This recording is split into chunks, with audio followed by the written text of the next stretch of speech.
কৃষি যারা করে তারা কিন্তু আসলে ব্যতিক্রম চিন্তা ভাবনা করে যে কিভাবে কৃষি ব্যবসায় লাভ করা যায়। তার মানে ভাই কেন এই কাজটা করেন? আসসালামু আলাইকুম।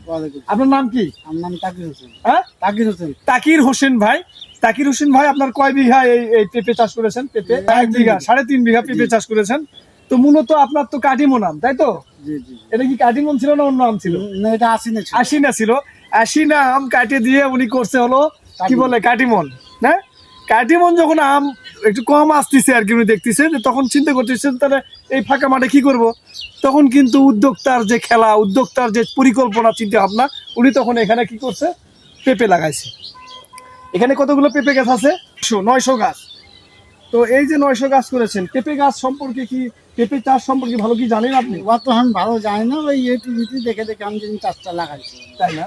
তো এখানে কিন্তু সব থেকে বড় সমস্যা হচ্ছে যে উনি যেহেতু জানেন না, ওই যে বারবার বলছি যে কৃষি ব্যবসা না জেনে নামেন না, উনি না জানার কারণে এখানে ব্যাপক ভাইরাস অর্থাৎ হলো মোজাইক ভাইরাস আক্রমণ দেখা দিচ্ছে এবং পেঁপে অনেক গাছই নষ্ট হয়ে গেছে। কিন্তু এই যে গাছ আছে, এই গাছই যদি উনি ভালোভাবে পরিচর্যা করতে পারেন, কৃষি ব্যবসা অনেক লাভ করবেন। আমরা একটু বাগানটা দেখি, আসেন আসেন।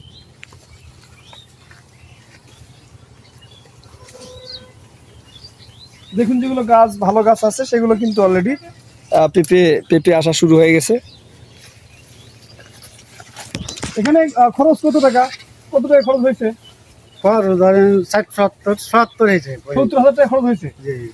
টোটাল পেঁপে চারা গাছ খাবার টাবার সহ সব খাবারে মাছ কাঠ সব। তারা মনে করি 5-7 লাখ পাবো। 5-7 লাখ। 5-7 লাখ। এটা আছে কৃষি উদ্যোক্তা ভাবে দেখতে পাচ্ছেন যে ওনার অলরেডি ফল আসা শুরু হয়ে গেছে। আবার পোকাও কিন্তু দেখুন যে একটা পোকা ফসল আর কি, ওনার ফসলটা খুব যে খারাপ হয়েছে তা হয়নি, ভালো ভালো ভালো গাছ আছে। উনি খরচ করছেন হলো 70,000 টাকা, আরো 30,000 টাকা খরচ করবেন, আরো 50,000 টাকা খরচ করবেন, অথবা 1-1.5 লাখ টাকা খরচ করবেন। তাহলে আপনার এখানে 1-1.5 লক্ষ টাকা যদি খরচ হয়, আপনি কত টাকার আশা করতেছেন যে বিক্রি হবে? 5-6 লাখ টাকা। 5-6 লক্ষ টাকা বিক্রি হবে। কৃষি উদ্যোক্তা ভাইরা এই 900 গাছ থেকে 6-7 লক্ষ টাকা বিক্রি করা সম্ভব যদি উনি সেভাবে পরিচর্যা নিতে পারে।